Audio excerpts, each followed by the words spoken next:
Hi, this is Bob Wells here, and welcome to Undercurrent Stories. This is the show where we hear about people's interests and uncover some fascinating stories at the same time. I hope you enjoy today's show.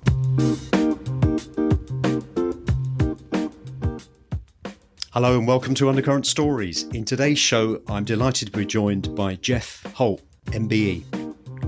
On the 5th of September 1984, 18-year-old Geoff Holt dived into an idyllic tropical sea and his life changed forever. A broken neck cut short a promising career as a yachtsman and left him paralysed with his horizons reduced to an uncertain future in a wheelchair. On the 5th of September 2007, after a journey of 109 days and 1,445 miles, Geoff crossed the finish line in the Solent and reached the summit of his Personal Everest, the first quadriplegic yachtsman to sail single-handedly around Great Britain. Since then, Geoff has gone on to receive numerous awards, completed a sail across the Atlantic and formed Wetwheels, which we'll talk about later, an organisation that takes disabled people to sea. Hello and welcome to the show, Geoff. Hello, and thank you for having me. That was quite an introduction. Well, I mean, there was a lot more I could have said, Geoff, but, we I'm sure we'll get to that later. It's great to have you on. I will just mention to listeners, we have a mutual friend, Tim Clare, who sort of put us in touch with each other and lent me your fantastic book, Walking on Water, which came out, I believe, in 2008. It did, yes, 2008. That's a long time ago now. It seems like yesterday. Yeah, it's an amazing story. And I was actually going to form the basis of the interview sort of on that, but obviously 15 years has passed since then. And so there's a lot more to talk about. But yeah, Tim lent me the book, great book, and I can thoroughly recommend it. Well, it's interesting that the Tim connection, because Tim, as we're going to get to, shortly, we met 38 years ago now in a hospital ward, and we've remained great friends ever since. But that we've both been on our journey, so it's lovely to connect to you through Tim. Yeah, well, it's great. I mean, we actually play online chess with each other, and I think I've been playing with him for about 2.5 years, and I've never beaten him, but I drew with him the other day. I know he liked his chess. He certainly does, and he's got very good. Anyway, just before we talk about all your sort of exploits and achievements, how did you get into sailing as a young boy, Geoff? So I kind of fell into it because my stepdad at the time had a yacht, had a sailboat. And when my mum went through the divorce and married my stepdad when I was about 6, something that's quite young, we moved from Portsmouth to the new marital home, which was in somewhere called Lower Swanwick, and it's right near the top of the Hamble River down in Hampshire. And it's fairly idyllic. It was a sort of Victorian cottage, not far opposite a boatyard, where the boat was moored. And having a boat, and my stepfather being a sailor himself, we would go away at weekends. And enjoying the holidays. And at the time, when you're young, actually, it was a bit of an inconvenience. I'd rather stay at home with my friends. We're going sailing again. And I guess, without realising it, over the years, I was picking up skills. I was learning to navigate, learning to sail.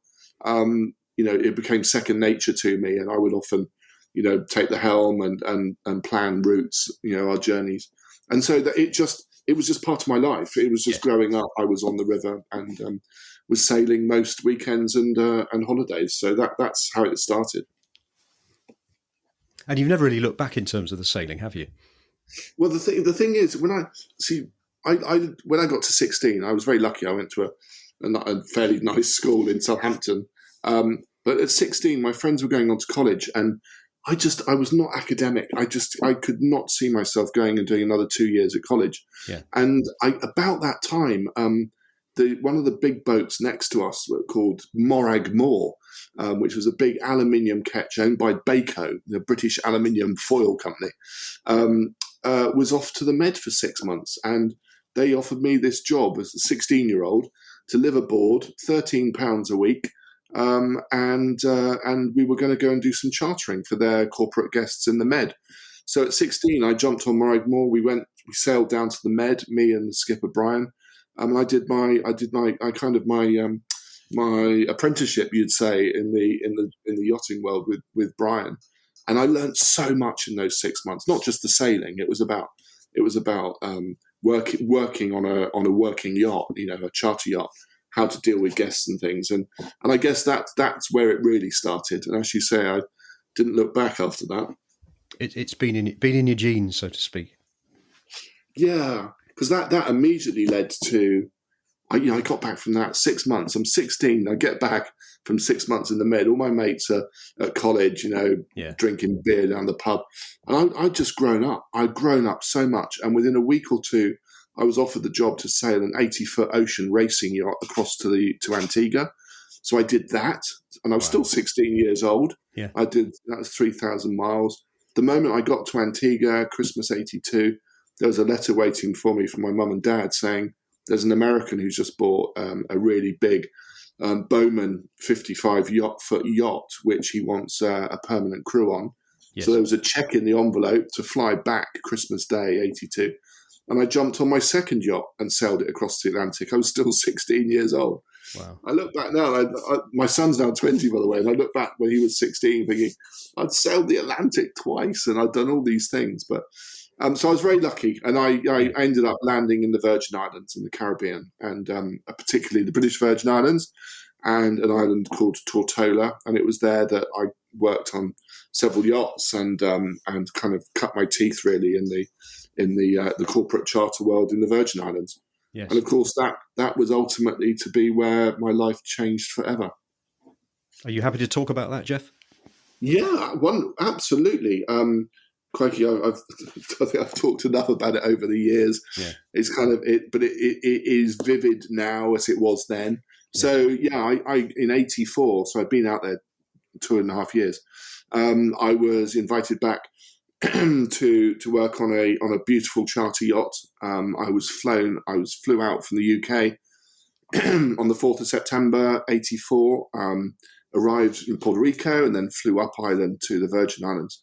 Went to the lawyer and completed all my work papers. So I'm now technically on the books. I'm going to be a first mate on this beautiful Irwin 65 charter yacht, one of the most beautiful sailing yachts in the Virgin Islands. Completed all my paperwork and had a few hours to spare. So we went to a beach called Cane Garden Bay with a friend of mine. Just sat down, sat on this beautiful palm-lined sandy beach, no one on the beach. Decided to go for a swim, ran down the beach, ran into the water, up to my knees, put my arms above my head, dived forward and hit my head on a sandbar, which was just below the surface, and bang! I mean, it didn't hurt. No. It didn't hurt at all. Looking back, never hurt. But I didn't lose consciousness. I remember holding my breath, just rising and falling, looking at the sand coming up to my nose and then down and then up and then down, and thinking, I can't move. I went to turn I just couldn't move. I tried to flip left, right. It was just like being stunned. And I started thinking, oh my goodness, if I don't get turned over, I'm going to drown. I'm going to breathe in and drown. Yeah. And luckily, a friend of mine who was with me at the time, he rolled me over and said, are you all right? And I couldn't even speak. I think he saw in my eyes there was a problem. Yeah. And he pulled me out, and that was it. The 5th of September. So he saved your life, Geoff? Oh, 100%. Yeah, I wouldn't tell him that because he's still my best mate. I don't want him having bragging rights, but no. He did absolutely save my life, and called an ambulance. And then you realise that actually your world's turned upside down in so many ways, and particularly immediate, urgent healthcare. Critical healthcare out there just doesn't exist. So luckily the US Coast Guard threw me in the back of a Coast Guard helicopter and flew me something like out of Apocalypse Now up the islands at dusk, and took me to Puerto Rico, and I spent a month in Puerto Rico whilst they tried to repatriate me. And that itself was a challenge. It took a month to get me back. The company I worked for that I'd signed all the papers said that they refused to acknowledge any liability, so they washed their hands of me. The British government washed their hands of me, particularly Kenneth Clarke, and I will never forget. He denied foreign aid to get me flown back. He specifically wrote a letter saying no. So my parents had no money. And were it not for British Caledonian Airways, who are sadly no longer with us, Yeah. British Caledonian Airways, do you remember the Daily Express or one of those papers used to do mercy flights? Yes. Where Yes. you do remember those things occasionally, help us get someone back. Yeah. Yeah. And they did a mercy flight shout out, and Caledonian rose to the challenge and gave up 13 seats on a scheduled airliner, and flew me back and back to Salisbury Hospital in Salisbury, which is the spinal unit up at Odstock, just north in the hill outside Salisbury, in October 1984, and it had just been opened by Prince Charles and Lady Diana in July, and I arrived in October, one of the first patients in, and who was in the bed next to me, but our mutual friend Tim Clare. Tim, and do you know what? I would have met you, Geoff, and you probably won't remember, and I don't remember. It's a long time ago now, but obviously I used to go and visit Tim. But what I remember is you had several friends there, and the wicked sense of humour you all had. Well, funny enough, people ask me, and it's genuinely, I get asked this a lot. How did you cope? How did you come to terms with your disability? Yeah. And if I'm brutally honest, and this, apologies if this sounds sexist or whatever, but 4 blokes, we were I was the youngest, Tim was about 20. We were 4 lads, and we just we couldn't show emotion to each other. So if anyone complained of anything, we were merciless in the way we ribbed each other. Yeah. And as time went on, you kind of just got, it was a coping mechanism. It's how we coped. We boxed it up and we didn't show anything. And what I mean about sex is, I'm not sure if that's a blokey thing. Maybe I'm being a bit unfair to say that, but I just felt the way all 4 of us are still really good friends now. Dizzy, Tim, Dave, and myself, 38 years old, and still get together from time to time to go to the rugby or something.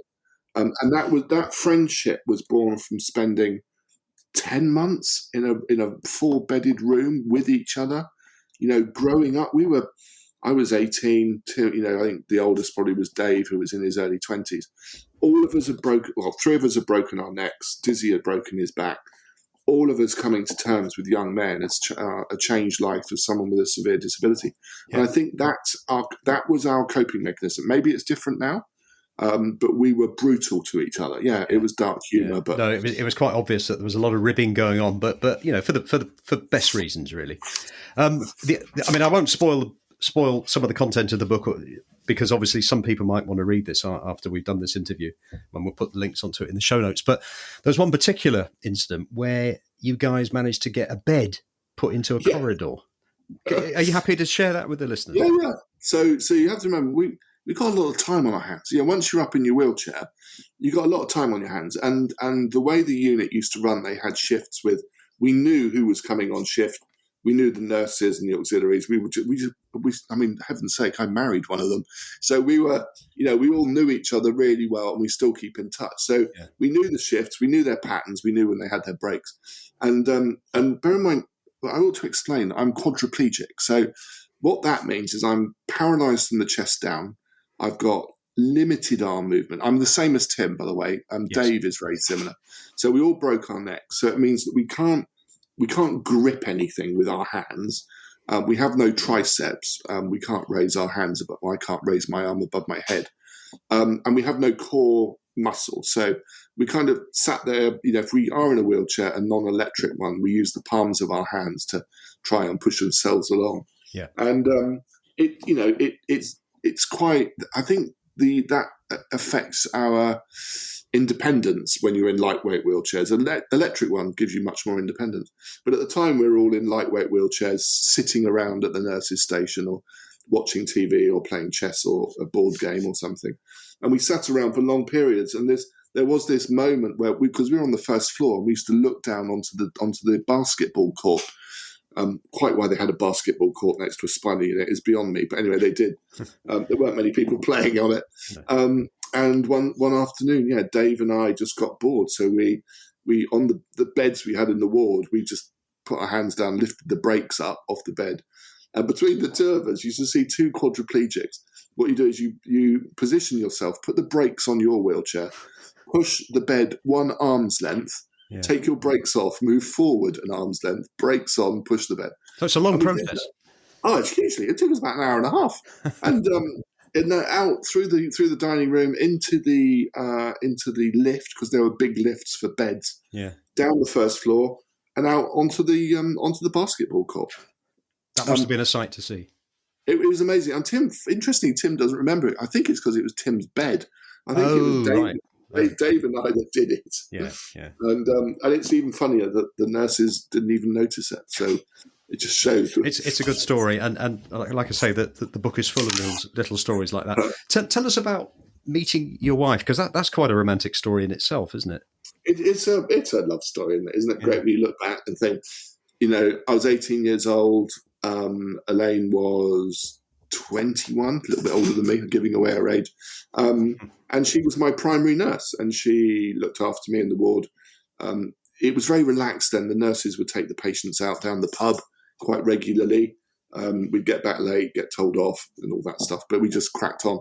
So you become close to people who looking after you, quite intimately looking after you, getting you washed and dressed, day in, day out. And you stay in the hospital when they go back in the evening and go out partying, come back, and of course the first thing you want to know is how was your night last night. And you do get very attached. And Elaine and I grew close, and I think by the following summer, I'd asked her to marry me. Wow. And the year after that, we got married at 87, I think. So a couple of years till we got married. And we've been married since 87, so that's 36 years this year. Yes. And we've got a 20-year-old son. So, still going strong, but we're getting older now, and things are falling apart a bit physically. It's a lovely story. Thank you. Yeah. Life after... It's Oddstock, the Salisbury Hospital, wasn't it? If I remember right. Yeah. Life after Oddstock, because you started work, you got a degree, and then you started getting into all these amazing achievements, which we'll talk about. And I wouldn't know where to start there because there's so many of them. But what was the first steps in terms of getting a job and that sort of thing? So the first big step was, and this is actually fundamental to my life story, is this is now 87. The world is starting to hear this word called computers. I couldn't physically do the things I did. I didn't think I'd ever say it again. I just didn't think I could do anything. And I sat at home all day watching TV whilst Elaine was going back and doing nursing and insurance work and stuff. And I saw something in the local paper that the local Southampton City Council were running a training scheme for computing, home-delivered training. So people who were home-based, so stay-at-home mums, disabled people, there were 10 places on this pilot project. I applied and I got one. And over the next year, I was given a computer, a desktop PC, and I was assigned a tutor. And I specialised in databases as word processing. This is all, I think this is like 35 years ago. It was primitive stuff. And spreadsheets. And at the end of it, they held a little event in the Guildhall where they brought together potential employers with people who'd done the course. And I met that evening a chap called Paul Oakley-White, who was the senior partner of a little firm at the time called Deloitte Haskins and Sells. Deloitte. Exactly. Yeah. They are now. But they were Deloitte Haskins and Sells, and I joined them to help in the marketing department to help with database management. So those old cardboard punch cards you put into a computer and it go chung chung chung chung chung. Yeah, I remember. And it would pull out all of the, I want everyone with this postcode chung chung chung chung chung. Well, they started computerizing, and so I got a job with them. We merged with 2 years later. They merged with Coopers and Lybrand to become Coopers Deloitte. They're an accountancy firm, to those that don't know. And through various reasons, I ended up becoming marketing manager of the firm, and then they became Coopers and Lybrand Deloitte. And I decided at that time I wanted to move and prove that I hadn't got that job purely through someone feeling sorry for me. Yeah. So I joined a firm called Spicer and Oppenheim, who had just merged with a company called Touche Ross. Are you following me? Yes. And there's a theme here, isn't there? There is. Yeah. And then Touche Ross, so I was head of business management and marketing. And then Touche Ross merged with Deloitte. Deloitte, they took the Deloitte name and then Yeah. became Deloitte. So All right. I ended up working for Deloitte again, which was absolutely bonkers. But so the reason for telling you all of that is those 10, 15 years, it was office based. It was driving me nuts, but I had worked with some amazing people who really didn't, my disability wasn't an issue. No. It kind of made me feel comfortable talking about my disability. We'd talk about all sorts of things, and it was never about, you're ill or anything. No. I felt as if I was an active contributor to the business. But because I was in marketing, I was learning all those skills around, client focus, brand, image, press, business development, all of that important stuff that you learn, driving what is now one of the top 3 accountancy firms in the world. I should say my responsibility was only my office, the Bournemouth office, and the Cardiff office, I think. So there's only 3 or 4 offices, but it was a big budget, lots of people. And those skills I was able to transfer to my later project. Parallel to that, the other important part of the story is in 1991, I got back in a boat again for the first time. So that's 7 years after my accident. Yeah. I got back into a little dinghy. Coincidentally, through, again, it may not have time now to explore it, but it's in the book, a lady called Diana Campbell, who coincidentally I had looked after when I worked in a restaurant in Hamble. She was severely disabled, and I remember looking after her. And then after my accident, my wife ended up doing care work for her. And this disabled lady had designed she was quite wealthy, had designed a type of disabled dinghy that disabled people like myself with my severe disability could sail, this trimaran dinghy called a Challenger. So we got together again and we reconnected after all this time, and now I was disabled too. And she encouraged me to go sailing in a Challenger. So in 1991, I got in one for the first time. The BBC were there filming it. And I was frightened. I was frightened that I'd have forgotten how to sail. I was frightened that, some people might laugh at me because, I'd told everyone I was Elaine had never seen me sail. I told Elaine that I'd done all this sailing, and here I was now in a boat on my own on the River Itchen, sort of about to demonstrate that I could sail still. And luckily I hadn't lost it. I understood how it worked, and I made that little boat, go very fast, and it danced for me. And I thought at that point, this is it. I can't ever forget sailing again. So sorry to interrupt. Once you'd overcome the fright, being a little bit scared, once you were going on the water, it all came back. I would say it took less than 30 seconds. Oh, wow. It was that quick. It was that. Yeah. And I was so frightened. Elaine lowered me into the boat. I remember so clearly, she said, "I hope you know what you're doing." Because she'd never seen me sail. No. And here I was about to, for those that may remember long memories, the River Itchen, where it meets Southampton Water, there used to be a shipbuilders called Vosper Thornycroft. And Vospers would build all of the Royal Navy, a lot of the fast support patrol boats. So when I actually got in the boat, there was a Royal Navy ship the other side of the river. I've got a lovely photo of it with me being lowered in the boat and this Royal Navy ship the other side being fitted out. And I was frightened I was going to hit it. I genuinely didn't know I was going to be able to sail this boat. Yeah. And how long did you sail for on that occasion? Oh, well, I should have been 20 minutes for the TV, but I was out there over an hour. I just disappeared down Southampton Wood. Yeah. And they had to get a dinghy to come and chase me. And it wasn't because I was trying to be naughty. I just suddenly felt, I love it. And at that moment, it was one of those, I'm back. And so you knew then you'd never look back. That was it. Absolutely. And from then on, the sailing progressed through, to racing, as you mentioned earlier, boats all over the world. Yeah. And what did people close to you think about getting back into sailing like this?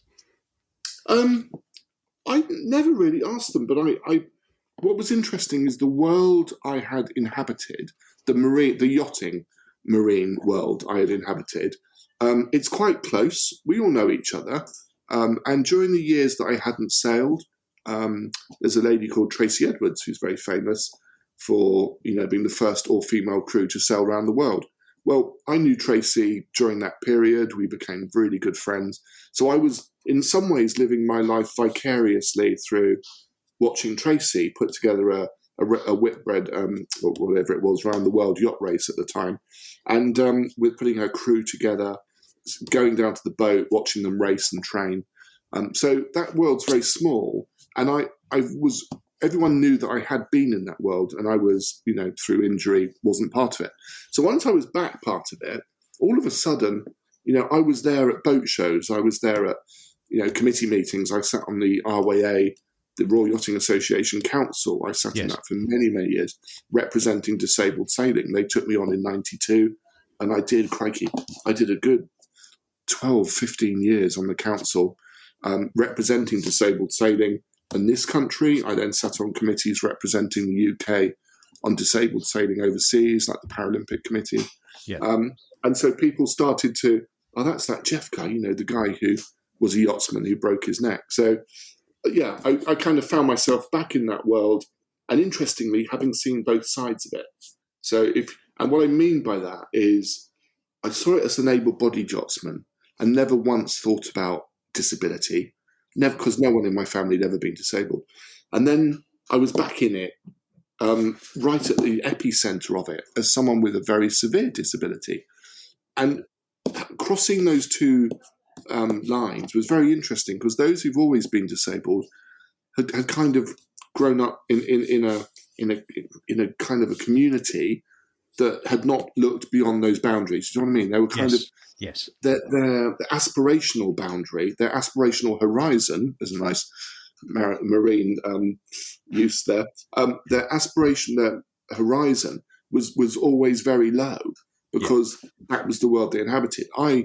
That's why I was thinking, blimey, I want to sail around Great Britain. I want to sail across the Atlantic. I want to do all those things everyone else does.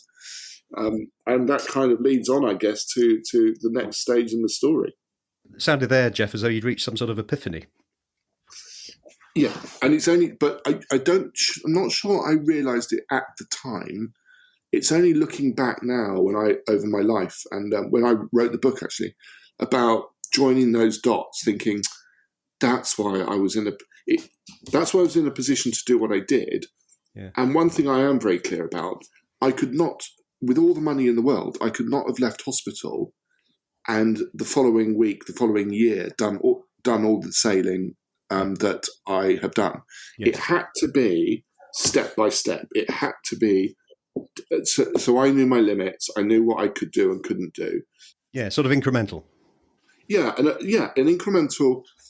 I'm not a great one for quotes, but what I do remember is Churchill saying the chain of destiny can only be achieved one link at a time, and it's that kind of thing. It was one step at a time. It was my apprenticeship.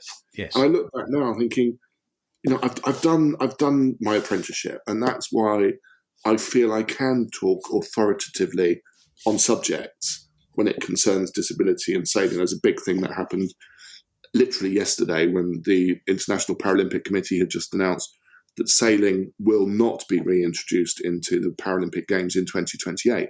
Now, I've been working on that, or aware of it on the inside, since we were kicked out in 2014. And so for the last 8-9 years, it's been a major part of my life, particularly because I helped get sailing into the Paralympics in 1996. Yes, I was one of the selectors for it.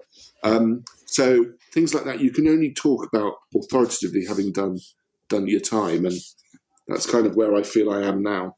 So did you say it's not going to be part of the 2028? Yeah. So without giving you all of the detail, it was a demo sport in '96. Yeah. In Atlanta, they loved it. It went to Sydney as a full-blown Paralympic sport, and there's a committee that oversaw that, a Paralympic sailing committee that oversaw that, and they took their eye off the ball, because the Paralympics, they're a precondition. This isn't made up rules. The precondition is there are a minimum number of countries must play that sport. Yes. And I think if it's a one-to-one sport, it's 32 countries, and there must be a minimum number of continents.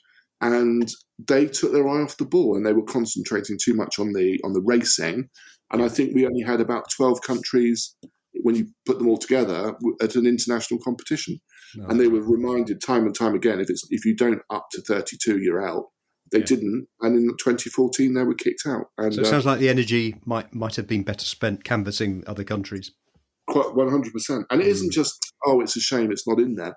You have to think of all of the, not just the elite sailors who represent the country, of which we had 4 at every Olympics. We had 4 sailors at every Olympics. Sorry, no, 1, 2, 3, 4, 5, 6 at every Olympics, plus a coach, plus all the other teams. They were all funded by UK Sport. There is a massive industry, and it isn't just those that are there representing your country. It's the ones who are in reserve. It's the ones who they've tried to get there over the years, have given up their lives to get there, and they're not chosen. And to have it just thrown out, and internationally, it was devastating. Anyway, we move on. We do. Now, I'm not sure if I've got this chronologically correct, but somewhere between these exploits going across the Atlantic and going around the UK, around the British Isles, you got a degree in auctioneering, antiques? Yeah. So mid to late 90s, my stepdad, who had got me into sailing, passed away. And he wasn't rich, but he had a few artifacts that were at the house, and we weren't sure of its value. And I called Bonham's auctioneers, and they sent someone round. It was only 2 or 3 pieces, and this young girl, she was in her mid to late 20s, walked in the house. And as she walked in, she pointed to something up on the wall and said, to a vase, and said, "Oh, that's a Susie Cooper vase, 1935, probably worth about 300 quid." And she pointed to something else, saying, "Oh, that's a mice and monkey band, individual pieces worth 400 to 500 pounds." And I said, "Whoa!" What? She was writing it down. I said, "Oh, stop right there. How do you know that? You've not even touched it." And she said, "Well," I said, "you can't know everything in the world." She said, "No," but she said, "It's the form, it's the shape of it, it's the decoration of it." She said, "It's just screaming at it." And she said, "If I turn that upside down, that will say, Susie Cooper, whatever the work, the factory was." And she turned it upside down, and sure enough, it did. It was like a magician's trick. And she went through some paintings and some furniture doing the same thing. I just said, "Where did you get this knowledge?" And she said, "Oh, I did a degree at," it used to be Southampton Institute. It's now the Solent Institute. But it used to be Solent University it is now. But it used to be Southampton Institute. Yeah. It was the only country, university or higher ed in the country doing a degree in auctioneering and fine art valuation. And this was early August, and within 3 weeks, I'd enrolled as a mature student. I deliberately did it part-time over 5 years because I was so interested in it. Yeah. And it was 2 days a week for 5 years, and I soaked it up like a sponge. I just loved, I couldn't get enough of it. I was living in museums and auction rooms and these things. And it's one of the few degrees I think you can get. I know if you're doing, accounting or whatever, that you can use that as a subject to earn your living, but to be taught how to value an object in front of you, to know its worth, and then to translate if there's like the dirty word profit, is there a profit in it, was absolutely amazing. And it coincided with the actual flourishing and the birth of online sales. Yes. Now, for those that know the word, everyone knows the word eBay now. But no one knew it in 1997. My membership of eBay started in 97, and it didn't come to the UK properly until 2005, 6. So I was trading on eBay long before the UK woke up to online sales. Yeah. And there's another saying. Was it William Morris that said, "People know the price of everything and the value of nothing," and that's what's happened now. Everyone, "Oh, what's that worth?" They look on the internet, "Oh, it's worth a £5 or a £10." Well, when I did my degree, we were taught how to learn that without going on the internet. And it's paid for a few holidays, that's for sure. So it was always seen by you as a sort of extra on top of the work you were doing with the accountancy firms, was it? Yeah, and then I ended up kind of drifting away. I gave my notice at Deloitte and focused on that. And I was dealing, I suppose, it's a horrible word, but I became an antique specialist in early European porcelain. I ran a few auctions privately, did a lot of private valuations, probate stuff. The problem is, as much as I love it, I'm restricted because of my physical disability. I can't go upstairs to value your furniture upstairs. I can't get into 90% of houses or homes because of my wheelchair. And you can't really do it with a camera phone or photographs. No. You've got to feel and touch and hold stuff. So that whole side of it was difficult. And then even if people brought stuff to me, my hands aren't strong enough to hold a table upside down and look at the joints of a table. So I specialised in ceramics, and that's what I still dabble a bit now, a bit of collecting. So I was going to ask you about what you do now. So you dabble, you've still got an interest in it, but not as much as you used to. The first thing I ever bought at auction in '97 was, when I started the degree, was a Portmeirion coffee pot. It's a big, tall, slim cylinder. And it just amazed me that this thing was designed in the 60s to pour instant coffee. And I just got a bug. I realised that they didn't create a set of them. It wasn't like you can collect 20. It was experimental pottery. So I started collecting that. And now I've got, as my wife will tell you, I've got about 3,000 or 4,000 pieces of early Portmeirion pottery sat in my garage roof. Wow. I've got one of the largest collections of Portmeirion coffee sets in the world. So that's but it doesn't make me money. It just gives me a bit of pleasure. No. Okay, so while this was going on, you're developing your sailing. What made you? I mean, I think, as I said before, I don't think we necessarily have to get the chronological stuff right in this exactly. But what made you want to do the Round Britain one? It was genuinely an epiphany moment. Talked about that earlier. After I had sailed around the Isle of Wight. Yeah. So, and it was that following morning. So, again, without going too much detail, it's not necessary, but I sailed that little Challenger trimaran dinghy that I mentioned earlier. I sailed it around the Isle of Wight. And the Isle of Wight is 55 miles. So how long did that take? Well, I did it in 92 and it took 14 hours. And I honestly, I didn't think I'd ever wake up. I was so upset and tired. It shouldn't take that long. It's 55 miles. And it took me 5 years to get to the next stage in 97 where I knew I could do it quicker. Yes. There was a whole bunch of stuff I did wrong. Anyway, in 97, I did it in just under 8 hours, which is about 7 hours, 50 minutes to do 55 miles, which is really quite important. Not the distance, but it meant that I didn't suffer from exposure. My head's only a metre above the water. Yeah. The wind, the spray, so there's dehydration, there's exhaustion, there's fatigue, obviously, but also sitting down for 8 hours on my bum. Yeah. I can't feel it. I didn't want to get. So just for any listeners who perhaps have nautical tendencies, can you just explain what the vessel is? So she's a trimaran, which means she has 3 hulls. Now, if you think when Ellen MacArthur went around the world, she went around in a very big trimaran. Yeah. My trimaran is much smaller. It's as long as your dining room table, maybe a little bit longer. Oh. It's just over 50. It's about 15, 14 foot long. So yeah, it's longer than the dining room table, about the length of your dining room. And you sit in the middle hull in a seat, perched upright, at sea level. Your bum is kind of at sea level, and your head is no more than a metre above the water. You have your life jacket on. This boat has one sail. It's called a mainsail, and the beauty of the trimaran is that it's quite stable. And you have 2 controls when you have more if you want, but the 2 basic ones are the main sheet, which is the rope, which pulls the sail in or lets it out, and that's the accelerator. And you have a tiller, a steering bar in your hand, which turns you left and right. And that's about it. You can put tension on the downhaul and outhaul and all of that stuff, but effectively it's a main sheet, which is your accelerator, and a steering rod. And that was it. And so in 1997, I set off again, much better equipped, got the tides right, and did it in 7 hours 55. And when I got back, because I thought it was going to be a long day, and it wasn't that long. Yeah. I got back at 4 o'clock, had a really good meal that evening, felt absolutely perfect. I felt really good. Great night's sleep, because still 8 hours at sea is a long time to be steering a boat. Good 8 hours sleep. Woke up in the morning, and the moment I woke up, and I remember it clearly, I thought to myself, "Crikey! Yesterday I sailed 60 miles around the Isle of Wight yesterday. 60 miles, that was amazing. A good sleep. I could do that again. I feel I could sail around the Isle of Wight again." And the moment I was thinking I could do it again, with a sleep and do it again with a sleep. My mind was already ahead of my thinking in some way. 60 miles sleep, 60. Well, you can go around anything if you do that.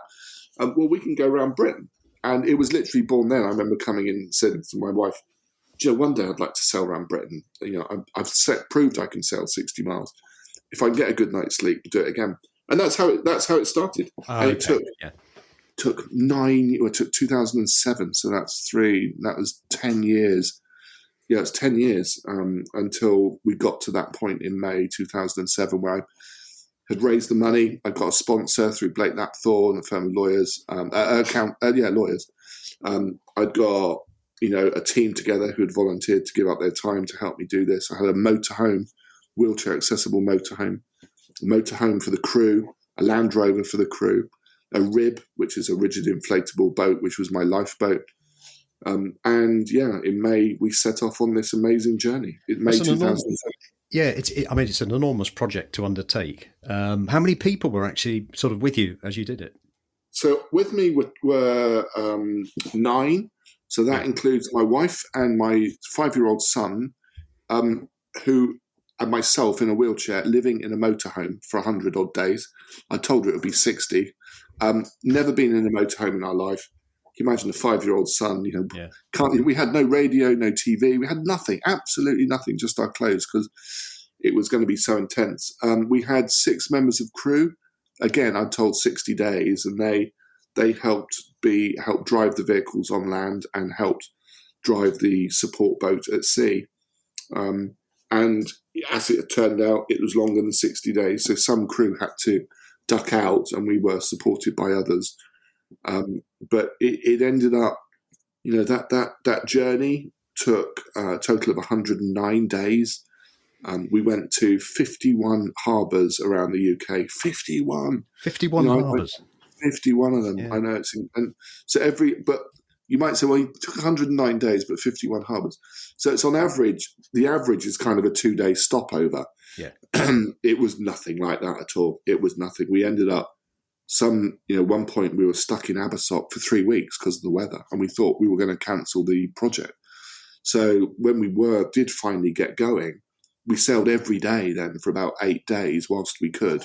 Yeah. And then the weather gets bad again. So the weather dictated that, and it nearly finished us several times. Well, it was certainly the voyage itself. It's full of ups and downs in the book. I'm not going to go through every single one there, but could you just sort of illustrate some of the high times and the high times and the low times on that? I think what will help, just to help paint a picture of it, is understanding my disability and bearing in mind I was at sea for a minimum of 8, 10, 12 hours a day. So there's the actual logistics of it. I would get up at 4:30. Elaine would get me, into my horrible neoprene suit that sticks to your neck. And then I'd appear out of the motorhome at 5 o'clock in the morning. Then I'll get lifted into my little boat. And bear in mind then, my like I said before, my head was a metre above the water. And I'd be snuggy. I just got out of bed, and within 10 minutes there'd be a wave over my face, and it wakes you up. I had a helmet on with comms to the team, and they'd jump in the lifeboat, and we'd set off. Now the reason for saying that is that then all the guys on the land had to pack up at 6 a.m. and get on the road to try and meet us when we got to the next place, wherever that next place may be. And I would arrive, I don't know, 6 o'clock, 7 o'clock in the evening, absolutely done for. All I could eat was sausage rolls out there because. So there was no sort of visiting the local pub. There was none of that. Well, certainly not for me. I don't think any of us really managed to do that. We were lucky if we got the local fish and chip shop, to be honest. Yeah. And then I'd arrive, and there'd always be people there waiting. The press are often there.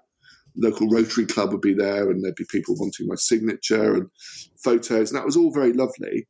And it was like, right, I'm off to my motorhome. I'd get in the motorhome and I'd collapse. Elaine would give me a hot meal, give me a hot shower, and then I'd just go to bed, and I was absolutely, wiped out. And that happened day in, day out, with these crazy logistics. Sometimes there'd be no water to to launch the boat, so it had to be wheeled out across the sand flats to launch. Other times it'd be over rocks to get, because there was no pontoon or jetty. Yeah. And it was that. So in terms of the highs and the lows, it was factored against all of that. It just became the norm to feel cold, tired, hungry. Yeah. And I guess if there's one low point, just quickly, the low point was between Arbroath and Dunbar. The tide changed, the wind picked up, changed direction. I was still 5 to 10 miles out of Dunbar. The sun was setting, and the wind got so strong I couldn't control the boat. And every time I went to sail up a wave, the wave pushed me off the wave and pushed me back. It was getting dangerous, and we had a process for that, a plan for that, and that was that the rib would come alongside, and they would make fast to me, and then they would tow me. Well, they couldn't do that because my boat was rearing up and down and would have punctured the inflatable rib. So it was too dangerous for them. Yeah. Far too dangerous. Yeah. So what they ended up doing was trailing a warp behind, from behind the rib, which came under my boat. And in the end, I managed to, because I can't grip it, I managed to put it on the back of my wrist and wrapped it around my arm about 6, 7, 8 times, just wrapped it. And then they pulled me to them with this rope using my arm as the pull. Sure. And it virtually pulled my arm out of its socket. Yeah. I mean, the pain was excruciating. Anyway, they were able to make a line fast and they towed me in. And that frightened me, because I don't think any yachtsman should lose control of their boat. No. And I guess the highlight just has to be crossing the finishing line at the end. It was like Sally Taylor from the local BBC were there. They were covering it live on BBC News. I crossed that line and it was just, I've done it. Yeah. I can't believe I've done it. All the challenges I went through. Once you'd done it, how long did it take to start thinking, well, I'm never ever going to do this again, or I need a new challenge? Well, when I crossed the line, and it's on video, the BBC, it went out on the film. When I crossed the line, I said, what did Steve Redgrave say when he did the Olympics? If you ever see me near a boat again, you have my permission to shoot me. And jokingly, that's it, I'd done for. Yeah. And then, it was, I didn't want to get back in the little dinghy again, but we'd been on holiday and I thought, I did that Atlantic when I was younger. Wouldn't it be great to do it again? And that's what I did. So, 2 years later, I found a disabled person, a friend of mine who's got a big 60-foot yacht that's wheelchair accessible. And again, we found sponsors. I found a carer to come with me on the trip. And in 2009, November, we set sail from Lanzarote. And 4 weeks later, in early January, we made landfall in Cane Garden Bay, where I broke my neck all those years ago. It wasn't for closure. It wasn't, for all of that stuff. It was just a celebration, really, that I'd managed to achieve these things. Like I say, I wouldn't have been able to do it when I came out of hospital, but it took 25 years to get to that stage. Yeah, yeah, and that was great. So while you were doing all these achievements, which I guess was to prove to yourself how good you could be sailing, at the same time you're receiving accolades, you're becoming a motivational speaker, you get to know Princess Anne, you get an MBE. Yeah, I know. It all came. I thought, in many ways, bizarrely, I thought if I deserved recognition for anything, it was sailing around Great Britain. But it was the Atlantic. I was up against Robin Knox-Johnson for a lot of those things in 2007. He'd done some amazing things. So in 2011, you're right. I got awarded an MBE for services to sailing, which was quite nice. Not disabled sailing, services to sailing, which was awarded by the Queen. I was made a Deputy Lieutenant of Hampshire, so I represent the Crown. I have a Lord Lieutenant, Nigel, here in Hampshire, and I'm one of 40 or so DLs who do citizenship ceremonies, and we sit on various committees and things, which is a huge honour. I mean, that's a massive honour to represent the Crown. I was asked to carry the Olympic torch in 2012, and I did that. So, all this started coming at once. Had lots of nominations for various awards, BBC awards and things. So I kind of had reached my zenith, I think, at that time. And it was my moment to step back and think, where do I go from here? Yes. And this is where we come to Wetwheels, I guess. Yeah. So, and it's quite nice tie-in. Although I wouldn't, were the projects previously may have been, you could call them maybe vanity projects. I wanted to do them because I wanted to test myself. I'm not going to sit here and say I did it to raise awareness of disabled sailing around the world. Although it did that, without me realising it, it did that. Yes. And it was having done the Atlantic that I realised I had so many comments, feedbacks, emails, messages, letters, or just unbelievable from around the world, from disabled people and their families. It was hugely positive, and I kept them. I had over 1,000 emails when I got back, and I wrote to every single one of them. Would you believe it? That was a mistake, because they all write back and think they're your friend.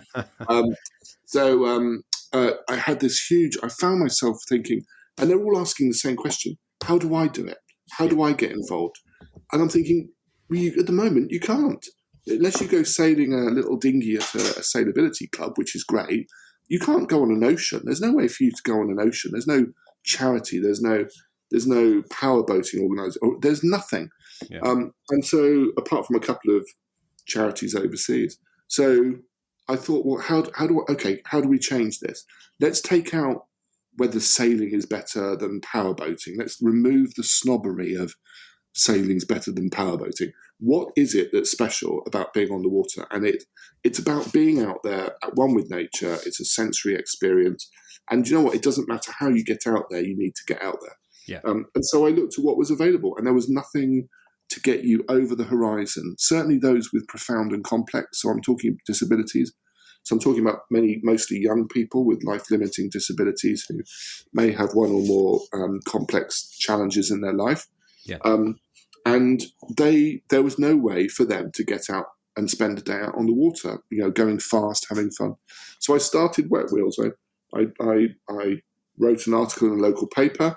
I did a monthly article, and it was called My Powerful Secret. That was it. And I talked about all the power boat options for wheelchair users and how they were all they weren't any good apart from one, which was the cheetah catamaran. Yeah. And it was amazing, and that was it. And I said, I finished the article by saying I always did have champagne tastes and lemonade pockets. Anyway, cut to the next month. I'm writing the next month's article, and I get a phone call from the owner of the company saying, "Thanks for that lovely write-up of our boat, but how do you know you can't afford it?" And I said, "Well, I've seen your price list." And he said, "Well, come and talk to us. Maybe we can speak to engine suppliers and electronic suppliers, and maybe we can find a way to do it." So I went to talk to him, and we did get support from Suzuki with engines, and Ray Marine with electronics, and all other smaller supporters. Cheetah Marine gave us a little discount, and I part mortgaged my house.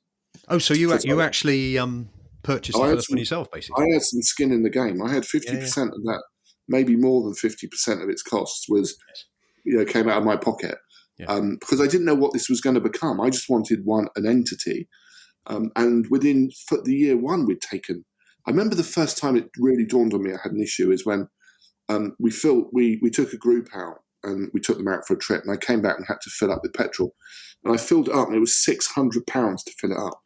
And I thought, £600. Yeah, I can't afford to be doing that. I can't do it. Yeah. How's this going to work? So I thought, right, well, if we become a not-for-profit organisation, then people can write me check. And someone did write me a very generous check to start with, a friend of mine, and she wrote it to me personally. And I remember that's the moment when I thought, this isn't going to work transparently. If people are going to write me checks, it's got to be to an organisation. It can't be to Geoff Holt. Yes.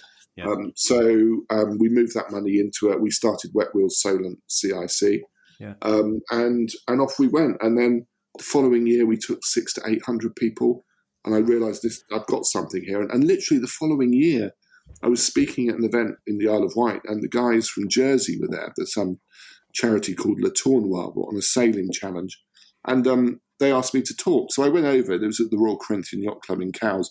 And I went over on Wetwheels, and I left my boat in the little harbour below at the Royal Yacht Squadron.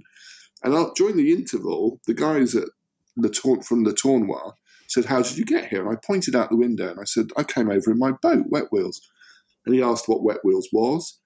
They invited us to the boat show in Jersey, and within 6 months they had raised the money to buy their own Wetwheels. Oh, that's So amazing. now that was Wetwheels 2, Yeah. and all of a sudden people started seeing and recognising, and Yeah.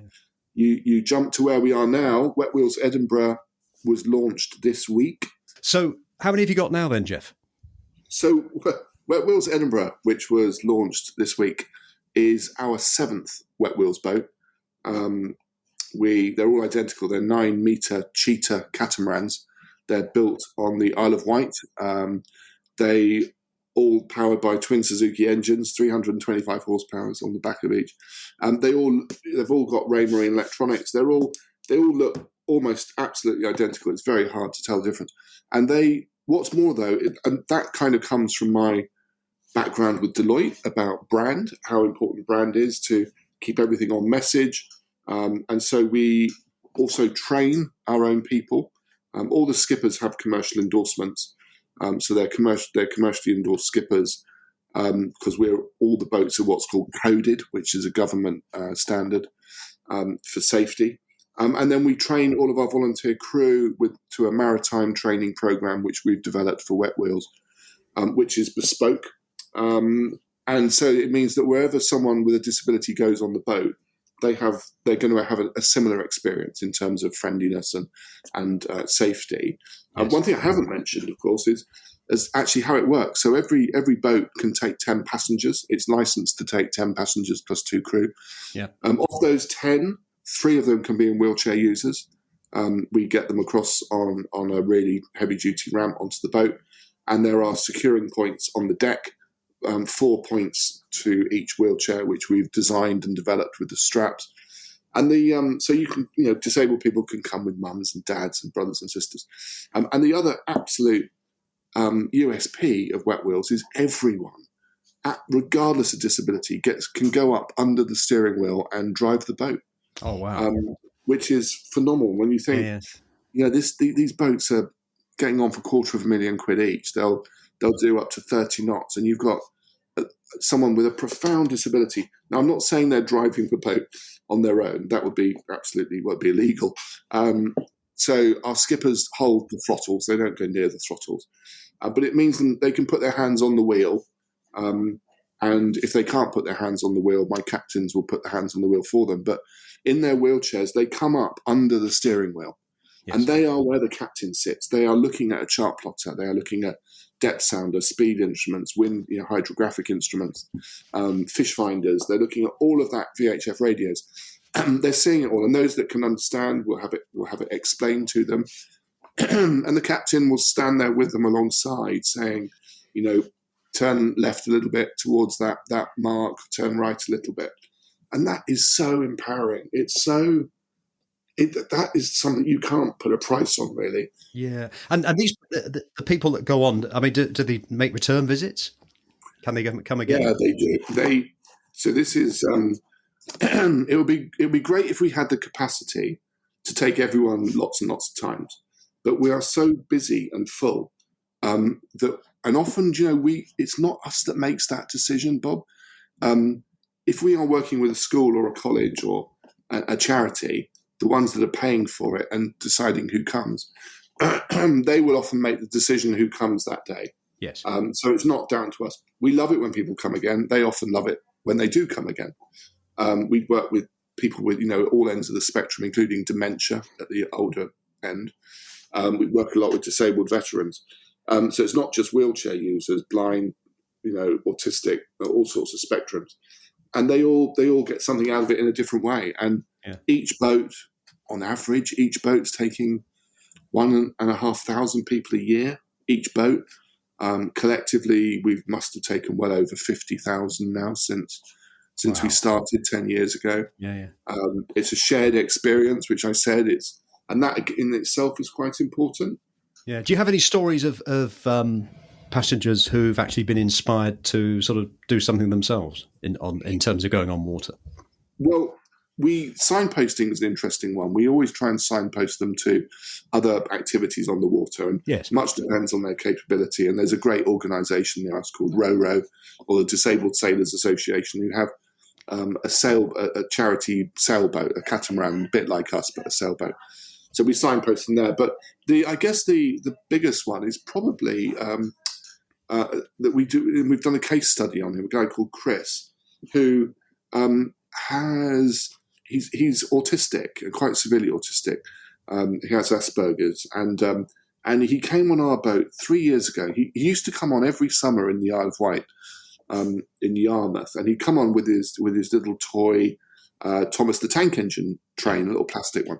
And he's a big, tall lad. He's about 17 years old, 18 years old. Big, tall, come on with mum and dad, and he'd sit in the back, and he'd hold his Thomas the Tank Engine and fiddle with it and rock as we went as we went. And the faster we went, the more he'd fidget with his Thomas the Tank Engine. And about 18 months ago when we were there, Keith said, would Chris like to drive? And I said, well, I don't know. I'll ask mum and dad. So I asked mum and dad, and they said, no, he's quite happy where he is. Yeah. And I said, you sure? And in fact, Keith came out, and he didn't ask mum and dad. Keith came out and went straight to Chris and said, you coming out to drive? And the young lad stood up. Bear in mind, he's wearing a red sort of helmet on his head because he hurts his head. And he followed Keith, took his arm, followed him, sat on the seat. And mum and dad were amazed. And then Keith, for the next half an hour, drove around pointing to different things. And he was following his instructions perfectly. Left here, stop, right there, stop towards that. Absolutely perfect. Mum and dad, I don't want to get too emotional about it, but they were in bits. They were really, really moved by what was happening. And they were holding each other. And I could see that they hadn't realised Chris could do these things.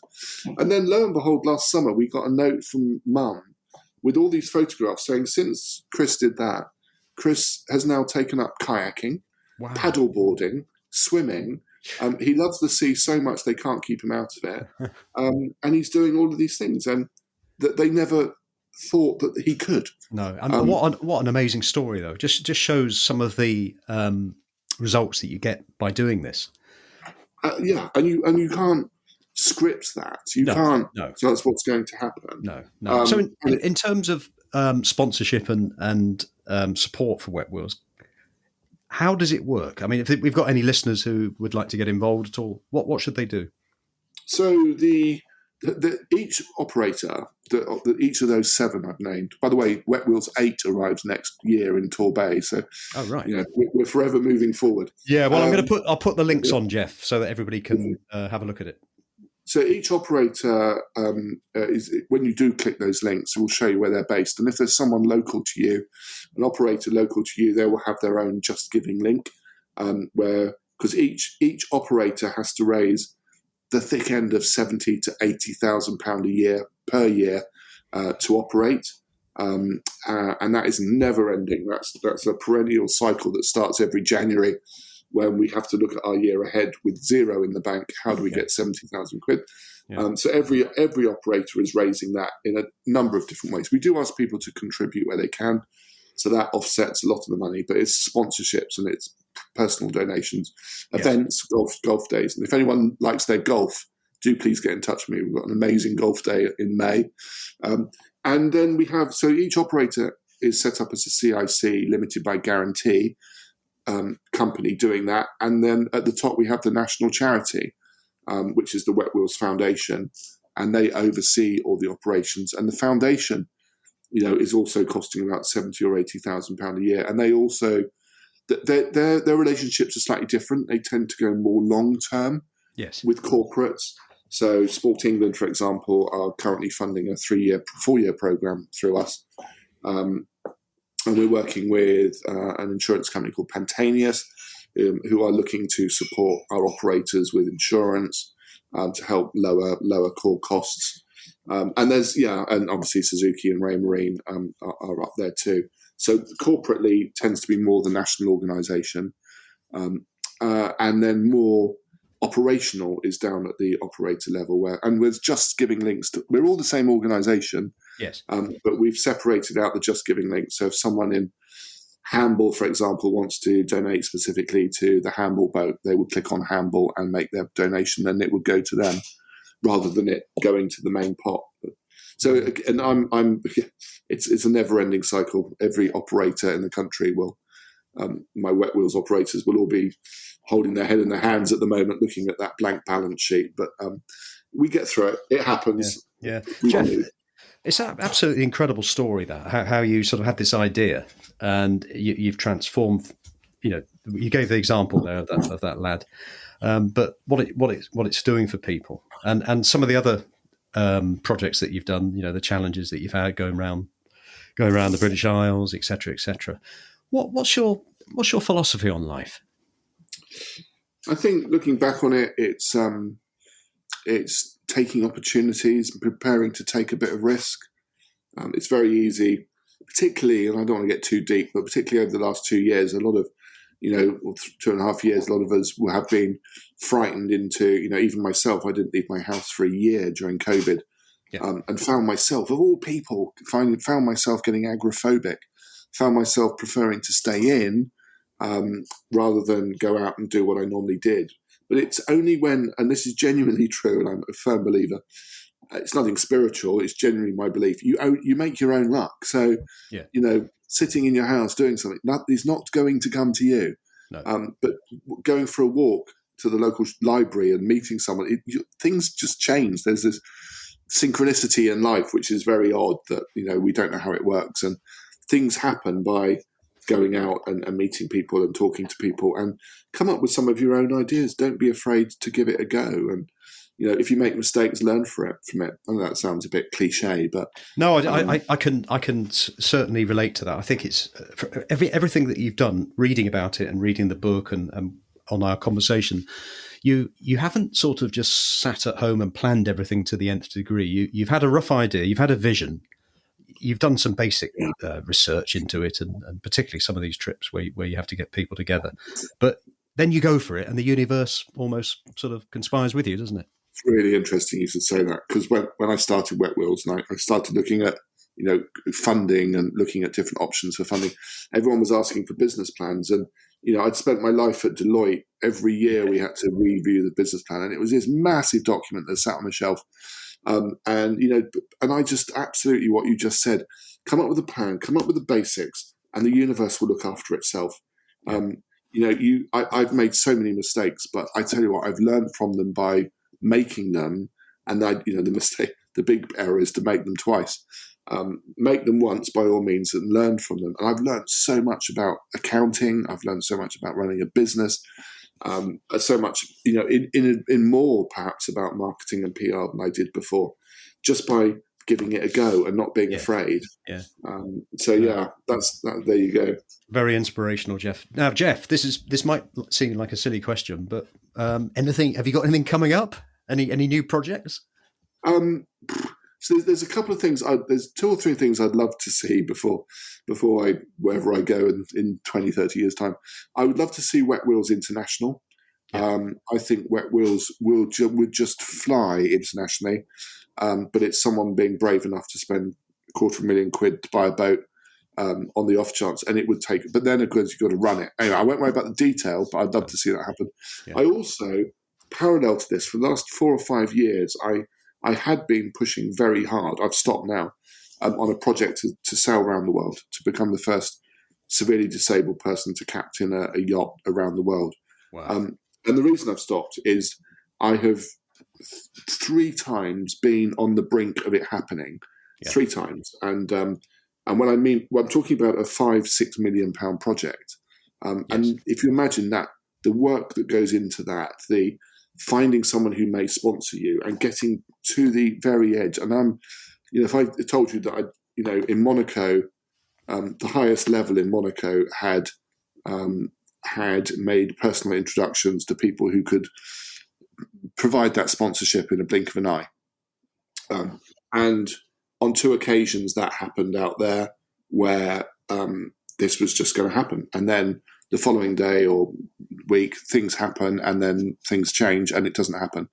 The reason I'm saying that, and it happened once in this country about 2 years ago with someone who's incredibly wealthy, is because I can't physically mentally keep getting to that point where I go to bed one night thinking, that meeting I've just had, he's going to write a check for £5 million, and tomorrow my life changes. Not just my life, but my world changes. My husband, my wife, my son, and disabled people around the world's lives are going to change forever. And and then you find out that it's not going to happen, and I can't keep going to that point. The project is still, oven ready, to use a Boris term. It's sat there waiting, but I've lost, my heart's gone because I can't keep going there. So unless someone listening to this is going to make it happen, don't contact me. And the final thing, this is going to sound a bit weird. I would love to, and I've started creating a series of Wetwheels adventures books for children. Oh yeah. Think Thomas the Tank Engine. Yeah. But for Wetwheels. So, Thomas has all of his engines that are anthropomorphized into humans. So, different whatever. All those boats out there have different characters. And I've started writing some stories. I'm not a brilliant writer, and I do need an illustrator, because I think that would be great to promote Wetwheels. But also, it unlike Thomas the Tank Engine, Wetwheels exists. So if children get enthused by it, they can actually come out on a boat, and then help raise money for the foundation. So that's kind of still stuff going on. Yeah. So I think you get the idea. I'm I'm not quite a polymath, but my brain's all over the place. Yes. Well, no, that sounds great. Now, where can people reach you if they want to find out more about what you're doing, Geoff? So the best thing, there's two websites which are really good. One is the wetwheelsfoundation.org. Wetwheels Foundation is all one long word, .org. And that takes you to the main site, and you can learn about the trustees, the work we do, and the individual operators. Or my own personal site, where there is a lot of the detail we've talked about today is simply geoffholt.com, Geoff with a G. And either of those sites will give you, or you can sit on Google, type my name in, and spend the rest of the day watching videos and interviews from around the world. Do you know what? Before this interview, I did that, and it comes up pretty quickly. Yeah, you're there's quite a lot there, isn't it? Yeah, there is. For me, I sit there and think, I don't remember doing that. No, it's been great. So I'll put all those links on the show notes for people. And after, this must be 39 years since I last saw you very briefly. Maybe we'll talk again. Not in the next 39, but a lot sooner. Yeah, let's not leave it that long next time, Bob. Thanks ever so much for coming on the show, Geoff. It's been an absolute pleasure. Thanks for having me.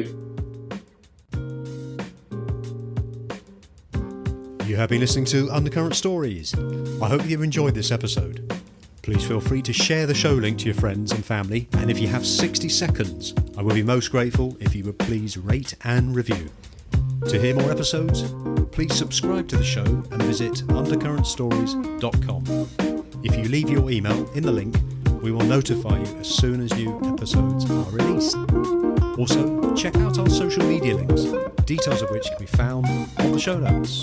Until next time, this is Bob Wells wishing you all the very best.